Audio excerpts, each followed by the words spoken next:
Кыргызстандын аймактарын таза суу менен камсыз кылуу иштери менен алектенген Аристин учурдагы жетекчиси Бекболот Айтиевдин айынан 150гө жакын айылдагы миллиондогон каражатка ишке ашчу долбоор токтоп калганы турат. Мындай билдирүүнү Аристин байкоочу кеңешинин мүчөсү Анара Дауталиева айтып чыкты.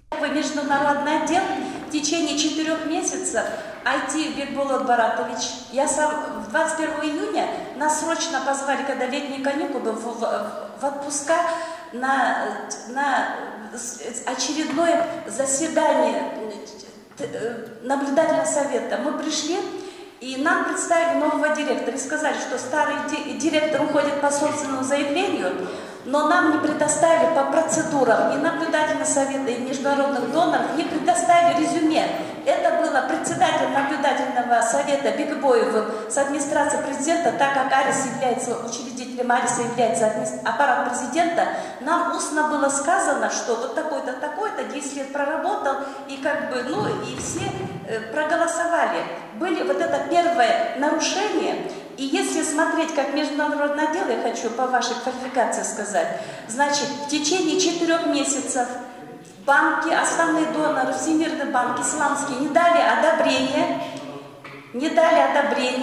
Первое, не было проведено консультаций об отборочном процессе, что является необычным, непрозрачным. И здесь самое главное, сегодня портфель и Ариса составляет 132 миллиона, из них 94 это проект Алато Булагы. И вот новый директор Айтиев, он не может оперировать портфелем в размере 132 миллиона долларов, финансируем донорами, и годовой оборот геометрической прогрессии больше, чем опыт финансового управления, указано в резюме. Өткөн жумада парламентте ар кандай маселелер каралуу учурунда бул көйгөй айтылган. Бирок өкмөт тараптан азырынча эч кандай иш аракет боло элек. Бүгүн Жогорку кеңештин эл аралык иштер, коргоо жана коопсуздук боюнча комитетинде Аристеги тажрыйбасыз жетекчинин маселеси кайрадан көтөрүлдү. Глава миссии Всемирного банка. По сей день представитель Ариса, то есть глава Ариса, зарплату не получает 4 месяца. Он не имеет права подписи. Работа приостановлена.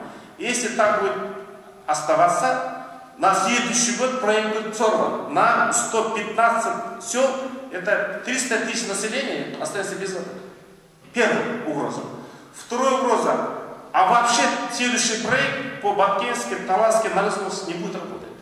Поэтому первое предложение мы просили бы представителя администрации президента изменить положение, чтобы от нашего комитета были делегированы. Второе предложение, давайте, поскольку это договора проходит через наш комитет, заслушаем в следующий раз главы Всемирного банка здесь. Арис бул аймактарды таза суу менен камсыз кылуу максатында сырттан инвестиция тартуу, грант түрүндөгү каражаттар менен долбоорлорду ишке ашыруучу мекеме. Анын кызматкерлери, айрыкча жетекчиси инвесторлор менен тил табыша ала тургандай тажрыйбага ээ болуусу абзел. Арist'in dolbooрлору ел аралык бүтүн баары биз төлөдүк. Жылына 100 миллион доллар. 70% дүйнөлүк банк, 20% ислам өлкөлөр бар, 5% Кыргызстан. Мен дүйнөлүк банктын өкүлү менен жолуксам, Ариске жаңы келген жетекчисин 4 айдан бекиткен жокпуз дейт. Себеби профессиональный уже эч билбейт экен. Ал жөн гана жүрбөй, азыр документтерди подделка кылып, ак суу боюнча айтып берет. Желек киши арыз жазып режимдерди каттырат.